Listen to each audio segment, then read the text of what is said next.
one and all, to a journey about self-discovery, life, and speaking our truth. I am Reverend Dr. Vanessa Monroe, and I'll be the host of this space that explores the simple question, who am I? I have with me today as our guest, Mr. Jack Jackson. And Mr. Jackson is a Houston area businessman. He is a family man, a faithful man, and also an Army vet. So because you are an Army vet, I have to pause because of my good training. I am the daughter of an Army vet and the niece of 4 Army vets. And so I want to thank you for your service and to applaud both your courage and your sacrifice. Thank you very much. Mm-hmm. And in that, I always tell people I like to thank my wife for being there, because it was a lot. All right. Amen. It was definitely a lot. That is awesome, for giving credit all around, right? That none of us are on our journeys by ourselves. And so to stop and thank her for the way that she was a part of that part of your journey is commendable. That's why you're my guest, right? Well, thank you. Thank you so much. That's exactly.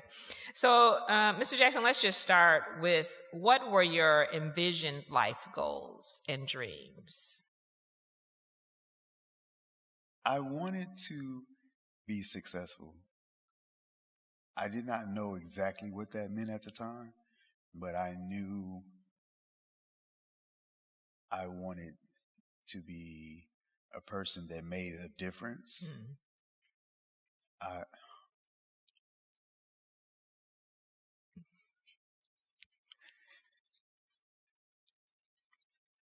Gonna take a deep breath as we get into these questions that, when we reflect on our own journey, when we deeply reflect and when we think back,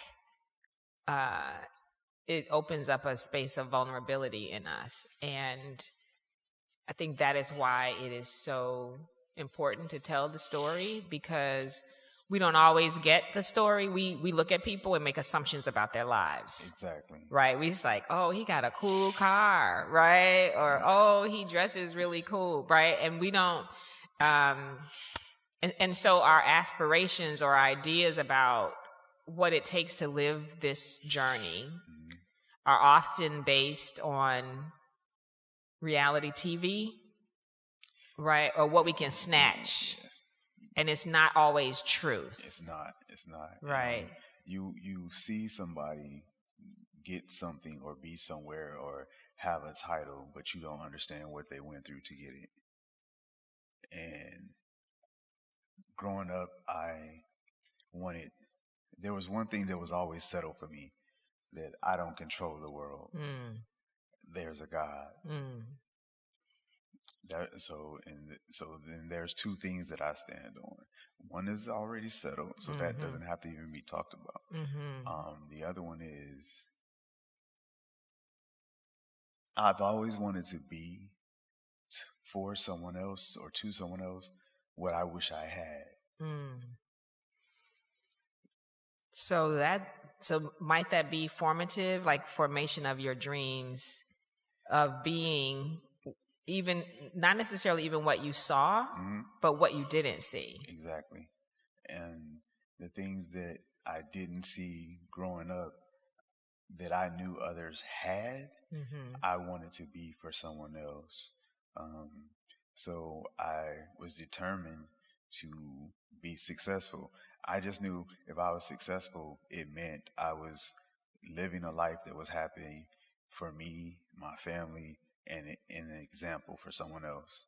And that drove me. And then the other thing that I stand on is the shoulders of the people that came before me. I can think about their sacrifices and really feel like mine aren't much. Does that inspire you in difficult times to think back at the sacrifices of those whose shoulders you stand upon? Definitely in difficult times, but in good times as well, but definitely in difficult times.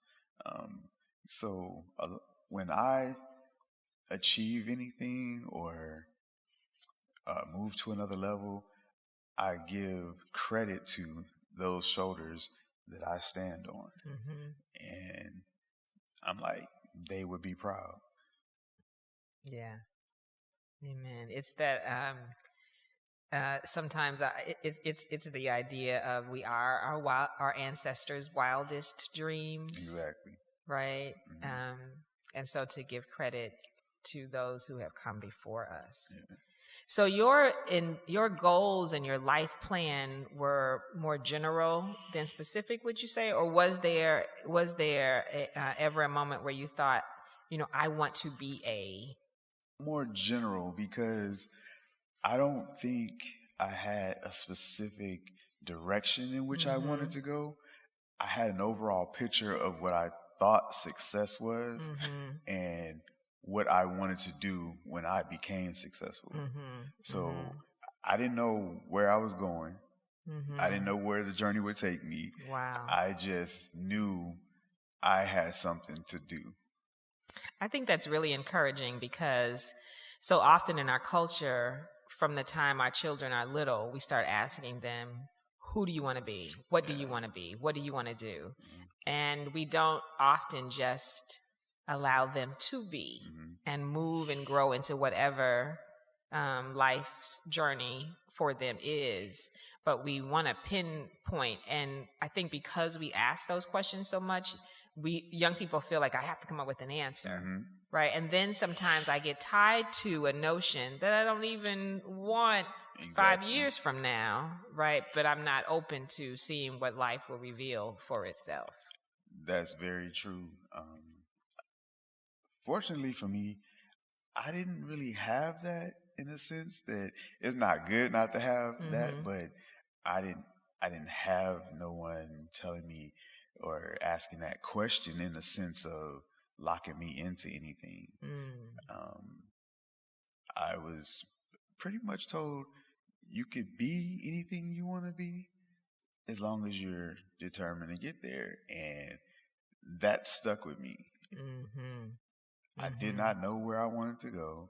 I did not understand what it took to get there, but I knew I was determined to get there. Okay. And so that's how I made decisions in life, through my determination.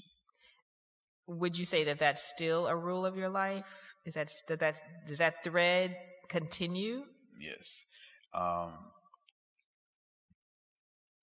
If I say I want to do something, I'm gonna do it, and that's not arrogance or anything. It's confidence. It's because I have to believe in myself. Yes. I have to believe if I can think it, I can do it. All right. Let me ask you, what are some key choices in your life that you think have allowed you to follow through on your initial goal to be successful and to be helpful in community?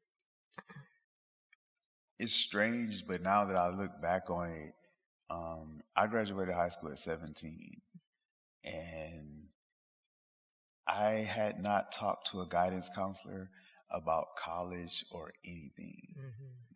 Never. So my senior year, I took the ASVAB test just to go practice for the SAT, because I had never even taken the SAT. Okay. And I scored pretty high that the recruiters started pulling at my coattail. Okay. You could do anything in the Army, and growing up thinking success is not the Army. That's not what I thought was success. Okay. But when it boiled down to it, that decision changed my life. I left when I was 17. I went to Fort Sill, Oklahoma. Oh man, it was 1988, November 28th, is when I left, and I changed my life. So I gasp because my dad was stationed at Fort Sill, Oklahoma. Okay. And so that is where our young family life began with my parents and me. I'm the oldest, and we lived in Oklahoma on Fort Sill. So I was like, Lawton, Oklahoma. Yeah, it was. Oh yes. Man, it was a different experience being it was safe, like being on your own, but you're not really on your own. And the thing about the military that some people don't like is they do break you down. They break you down from the things that you're comfortable with and that you're to show you don't need those things, and then they build you back up and you appreciate those things. Okay. And that was a bold decision because I had never really thought about it before. So you didn't see military as the success route as you were growing up, and many of us don't necessarily know that to be a success route, but you say it was one of the best decisions you made. Why is that? Okay, so I left Fort Sill. I went to Fort Ord, California for my first duty station, and I met so many friends and positive and encouraging people, and I just started feeling more determined. I was like, if I can make it through that, I can make it through anything. If I can take this weapon apart and put it back together, and I had never shot a weapon in my life, I could do anything. If I can stand on guard and march people around and I could do anything. And it gave me what I knew I needed to be successful. I did not think I was being successful at the time. I knew it gave me determination, and I was just really determined. And like I said, if I put my mind to it, I could do it. And I started paying attention. I started caring about what was going on around me.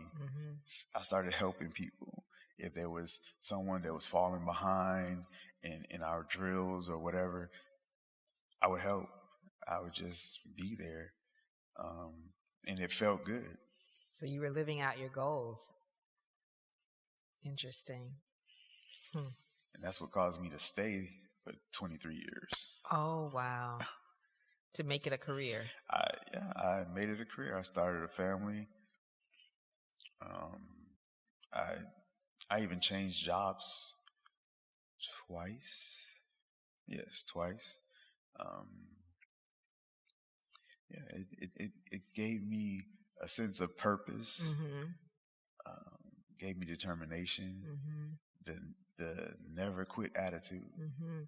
And you joined at a transitional time in life, right? So when we are 17, 18, we're moving into a different time in our lives, moving away from the protective shell or the shell of family, whatever that is, right? We're moving away from that to becoming more independent. Sometimes still tethered a little bit, sometimes still having some influence, but we are becoming young adults. Yes. And to become a young adult in the service, right, where you are growing in confidence and realizing that your determination matters, and you are living out not only your desire to be successful, but also your desire to be helpful, right, is all happening at the same time. It really was, and it happened in a way that you didn't see it. And so, as we say, we look back on our journey, we can pick out points that really solidify who you are now and how you move forward. Yeah. And it wasn't all sunshine and roses. There was plenty of cold, wet, rainy days, but you don't quit on the roses in the sunshine day. You can't quit on the rainy days either. So do you have any regrets? None whatsoever. Awesome. None. That is awesome. That's a way to accept the journey for what it is. Definitely. I do not feel or think or believe I would be where I am, doing what I am, helping how I do, living the life that I live, had I not. Now, I do believe because I was determined at a very young age, I still would have made some type of move that would cause me to feel or be successful. So, but the route I took, the journey I was on, helped me get there at a younger age. That's awesome. I got there to be able to do the things that I wanted to do for people sooner than I think I would have had I gone other routes because of distractions. So when you say the distractions, is it, and you talk about your time in the service being a time that you are broken down and built back up, and the absence of distraction, is that distraction replaced with discipline? Definitely. Okay. Definitely. I even find today when I am not on the route or the journey that I want to be on, it's for lack of discipline. And I don't know, it's like muscle memory. You do a certain exercise to be able to do it better, and you keep doing it. Like push-ups, we always had to do push-ups, we always had to do sit-ups, and you do it. So the discipline that I learned that helped me get to where I am, when I'm lacking it, I know that it's okay. I need to get back disciplined. I need to get back focused. And yeah. So discipline and determination, right? Those are two incredible life lessons. Those are pretty major. And one I had and one I learned. Yeah. I was determined. Didn't know what, but I was determined. But then I learned discipline. Wow. Mr. Jackson, what practices did the military build upon, your service in the military build upon, or what practices did they teach you? I would say planning that I still use today. There was like 2 acronyms. You could do a SMART plan: specific, measurable, attainable, relatable, and timely. So I backwards plan when I do stuff. Everybody knows if you're on time, you're late. Right. If you're before time, you're early. Well, actually, you're on time. Right. And if you're late, just don't show up. The main one I would say about planning is called METL, METL. Okay. Mission Essential Task List. So anytime we had a mission, we would list the METL. This is the mission. What's essential for the mission? What is the task? And what is the list of the things we need to do? And I use that to this day. If I know I have to be somewhere, I have to do something, I'm going to have it mapped out. And that helps me stay on task and achieve an end goal that I can be proud of. Wow. So we add the METL and the SMART planning to your determination and your discipline. Yes. Right. And we get this success. It's important to think about practice. Right. We ask the question, what are the practices that help us to survive? What are the practices that help us thrive? And to be able to share, or to, when you mentor younger people, to be able to provide these, lists. You need a METL, right? You need to show up early, right? If you're there 5 minutes later, you've blown it. But to instill some practices for us, as we journey, not just as an individual, but in community. Correct.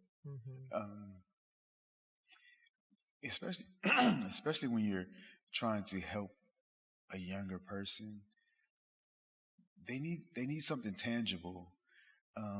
Because again, a lot of people, period, will look at what you drive, where you live, how you dress, but they don't know how you got there. Mm-hmm. And sometimes you want to just tell them, but they don't get it. Mm-hmm. And it could come off the wrong way.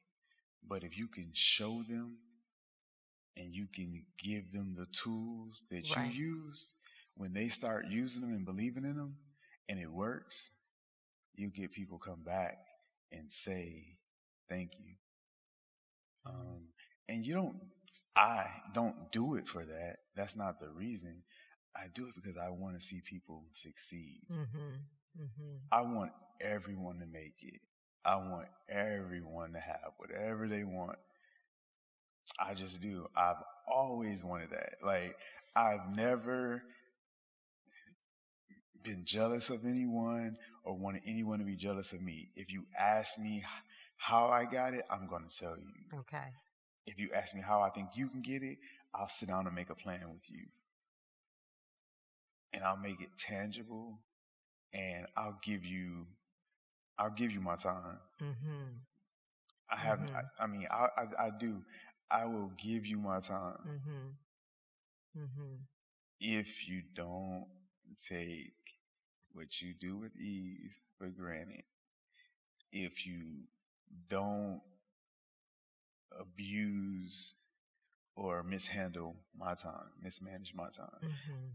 Because that's one thing I pride myself on trying to be before time. Mm-hmm. Mm-hmm. Because wasting a person's time is not good. Right. It's just not. Right. We want to respect. Yeah. We want to respect people's time. You want to respect people's time. And when people come to you and they ask you for something, they're respecting your time. Mm-hmm. So I'm going to respect their time and give them what I can. Mm-hmm. So now, what are your goals for the next 5 years? I've been working on that lately because, as I said, I was able to move from the military into an arena faster than I thought. Mm-hmm. I was retired from the military at like 39, 40. Wow. Yeah, most of us are not retiring at 39. So I kind of then stumbled into, and remember I told you I did not have anyone really pushing me towards college or hadn't talked to a college counselor. And so my moves in the military was strictly my determination and discipline. Mm-hmm. And sometimes you would need certain things or classes to get points or to move ahead. And I did those things. So I took a bunch of classes, but I didn't have a degree. Okay. So when I retired, the first thing I did was get a degree. Nice. The military helped pay. Well, they didn't help. They paid for it. Wow. So I have a bachelor's in management, and I have an MBA.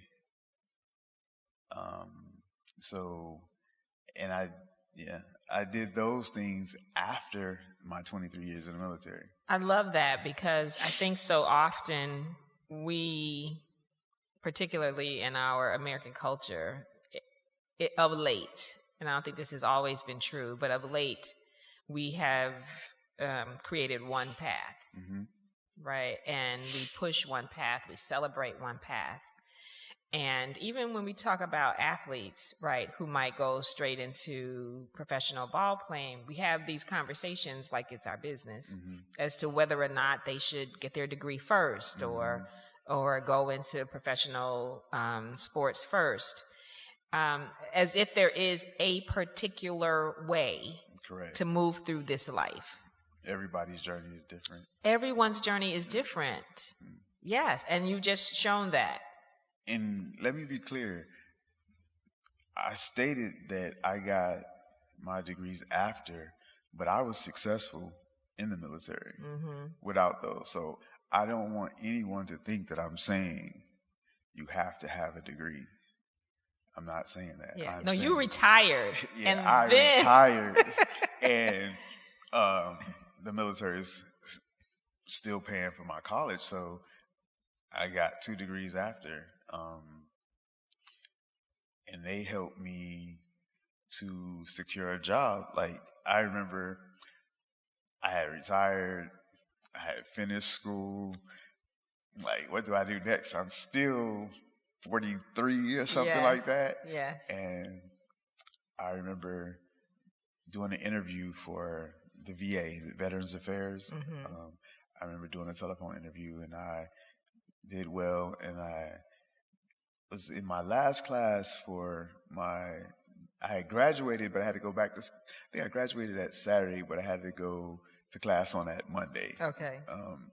And I'm in class and my phone rings, and I go outside and I take it, and the person says, "Yes, we're calling about the interview you had. We want to select you for the position, but we need to know if you have your degree." I almost dropped the phone because I had just graduated. I was like, "Yes, I have. I just graduated Saturday, and I'm in my last class right now." She was like, "Okay, we'll need the transcripts, and you have the position." Awesome. And it was, it was at a time where, like I said, I was still young, and I have a family and a home. So it was a blessing. Absolutely. And it shows that paths evolve along the way, right? When you think about your initial goal wasn't to do a particular thing in a particular way, but you were open to the journey. And even in that moment, you may not have realized that you were open to the journey. As you were saying, I'm just determined to make it, right? I'm determined to do things, to see things differently than I've seen, to be able to be for others differently than I have experienced, left you open to the way life would unfold for you. The way I look at it is there's no losses, just lessons. And I had some bumps and bruises along the way, but I learned. So they just taught me to keep going. Yeah. No losses. No losses. Just lessons. I love that. Can you tell me something about your younger self? So can you remember back to 5 years old? Honestly, I can remember back to 3. Really? And it's strange because I can't remember yesterday. But there's this one instance when I was about 3 years old, and it was a bad incident, but it taught me something and showed me something about my mother. Okay. Where I really think is who I get my determination from. She couldn't go nowhere without me. I didn't play that. You don't take me from my mother. Okay. And she just wanted to go outside. My mother was young. Okay. She just wanted to go outside or something. And, as a little kid, you can give them something and they'll, let me throw that away. Let me push the button. Let me do that. And so she gave me something to throw away so she can go out the door. And I knew it, but I wanted to throw it away. So I ran and threw it away, and I come running back, and I tripped. And somehow I tripped and landed on the edge of the door. And I bust my head. And my mom, as she just heard me scream as she was going to the door, she turned around and she came back. And all she could see was me standing there with a bloody head. Because I got right up and still was going. And she didn't know what to do. She picked me up and just ran outside. And back then, it was community. Okay. Everybody knew me. Okay. We knew everybody. She ran outside and I was bleeding. And next thing I know, I'm in an ambulance in a straitjacket. Because they couldn't hold me down. Right. They got to keep you from bothering the busted head. I got a busted head. My mom is crying. They trying to take me from my mother. I wasn't having it. And they put me in a straitjacket, gave me stitches, and I was in the hospital. So you said that incident is part of why you're determined. Mm-hmm. How so? I feel I was determined to throw that away and get with my mom because I knew what she was doing. I at 3, I knew what she was doing. She wasn't leaving me in the house by myself. She just was leaving the house. Right. But you were determined I was that it determined was going to be with you. Yeah, I'm going too. So that's how you came here. You came into this world determined. Determined. You saw it at 3, but that's how you walked into this world. Yeah. Okay. My mother, and it's funny, my mother says I probably was always meant for the military. She said she used to call me her little Eminem, military man. Really? Yeah, because you asked about 5. From 5 on up, I had a way of doing things, everything. My shoes had to be a certain way, everything had to be a certain way. And I can remember a little bit older, I might have been in the 5th or 6th grade. This is going to sound materialistic, but it's not. You'll get this. I saw a Mercedes. I liked the emblem, and I saw it was one of the older ones with the little, and it had a little emblem on it. And I said, "Mom, I want a car like that." And she said to me, "People that drive a car like that don't wear tennis shoes and jeans. They dress up." From that moment on, you would never see me in tennis shoes or jeans going to school.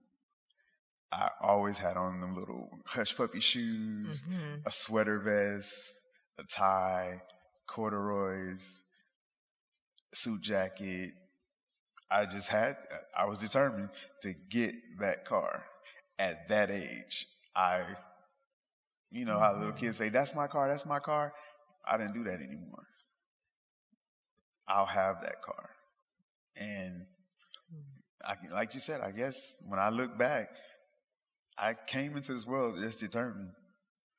Yeah, and I'm just thinking about the words that your mom said or that she knew to say that really inspired you and gave and informed your behavior.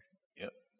Right? It's I think as parents, we don't want to miss teachable moments, and they don't have to be sit down, let me tell you this whole long story. There are very significant things that we say and do that impact our children for the rest of their lives. And having to, I hear them tell me some things that I said to them, some good, some bad, right, but made them see things a different way. That I didn't realize I was doing it. But my daughter, determined. Oh my God. She inherited. She came here the same way. She came, man. Yeah. That's awesome. My son, they just believe they can do it. They can do. So much so sometimes we procrastinate.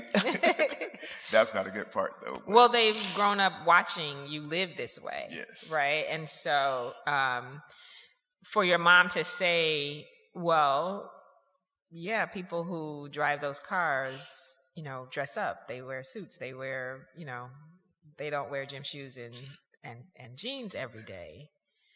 Put a different understanding in your mind of what it means to be successful, exactly. Right? To connect success with that car, right? She didn't give them a title. She didn't say that in order to drive that car, you have to be a particular kind of person or have a particular profession. She just said, this is how you prepare to be able to do that, right? And she said that. And that little simple, she said that. But to now be raising determined people, or have raised, because they're grown people now, right? To have raised determined people, there are so much that our children learn from the way that we live, from just the way we walk around, the way we be. I see it now, and I guess because I too had children when I was young, it goes back to what you said. I just lived my life. Mm-hmm. I didn't live it as though necessarily someone was watching me. I lived it to be successful. I lived it to be good, determined, disciplined. I lived it to be honorary to my Creator. Mm-hmm. Mm-hmm. And in doing that, when I look back or I hear my children say certain things to me, it's funny. Mm-hmm. Mr. Jackson, do you remember 15? Do you remember being 15? Let me see. It would have been like, what, freshman, sophomore year in high school? It was, I would think I was either sophomore or junior because I graduated at 17. So, what would you tell your 15-year-old self? It's going to be okay. That's a T-shirt. It's going to be okay. If I could go back, the only thing I would tell myself, it's going to be okay. Mm-hmm. Yes. Thank you for that. And it was okay, right? It was okay. But at 15, it doesn't always feel like that. Yeah. What would you tell your 25-year-old self?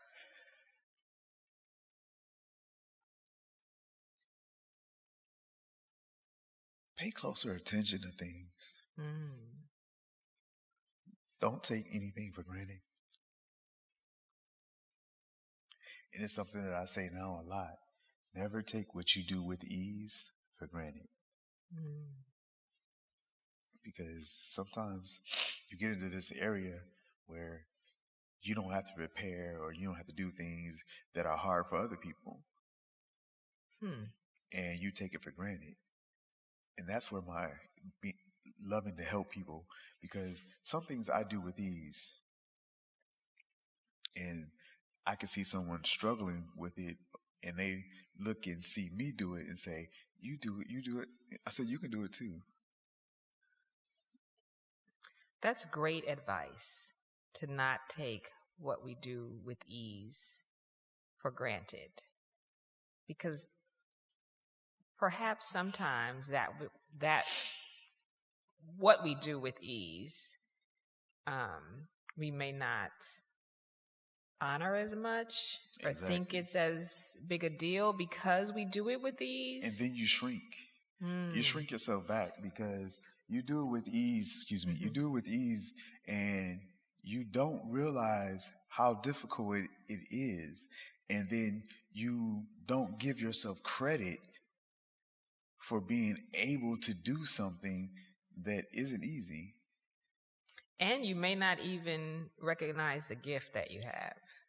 Exactly. That's good advice to the 25-year-old self. Don't take what you do with ease for granted. Wow. What would you say to your 35-year-old self? Spend less. Save more. Okay. Why? Because when you are determined to be successful and you start to feel some success, you buy things that you don't need. The things begin to have you don't have the things. And so if you're at 15 and 25 and you're struggling, and then 10 years later you're doing a lot better, you're trying to do all those things that you couldn't do back then, but you don't need them then. You needed them then, but you don't need them now. So the maturity is spend less, save more. Because if you spend less and you save more, when you get to the age where your earning power is less, you have more. Wow. That's true. That's absolutely true. Good advice. Good, great advice. So thank you for joining me. Thank you for having me. Thank you for all of these pearls of wisdom that you have shared. I think the really important part of doing these conversations is that there is something from our journey that someone else can peek into, eavesdrop on, that might be a light for them, that we don't have to always look backwards, right? We can stay in this moment. I'm at 35. I'm not personally, I'm just talking about somebody else who might be 35, but might be 35 thinking, that's exactly true for me, right? I did have some struggle before. I did have some challenge before. I did have this goal that I've now reached.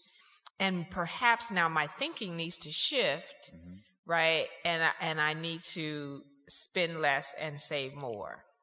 Or for the younger person, I need to really honor the gifts that I've been given and pay attention to them, right? And pay attention. So you've shared some really wonderful pearls with us. Well, thank you. And I'm grateful that you would allow your life to be open for us to see. I guess I'm successful. You life goals, still reaching it, right? Still reaching it. Is there anything that you want to share with us? Is there any? This is a space. Is there an event coming up? Is there anything that you want to tell anybody about the work that you're currently doing? I work for the VA and I have my real estate license. I work for Preferred Realty as well. There's just a lot of things that you asked the question. I don't really think I answered it about the next 5 years. I'm in that space where I want to pick something again that meets that success and helping people. I have several things that I'm thinking of doing. I'm just waiting to hear or get a push because I don't like to start something and not finish it. Okay. So there's a need in the community, and I'm trying to determine how I can feel that need. So before I put it all the way out there, okay, I'm probably going back to school. Well, Parker Palmer says that call is when the world's great need meets our great passion. So the world has a need, right? The community has a need, and where your passion meets that is the sweet spot. Yeah. Right. It is the sweet spot because our journeys are individual, but they're also collective. Like we journey as a country, we journey as a community, right? Most definitely. We do need each other, and it's good when we know it. If you are in a space where you think no one needs you, you're wrong.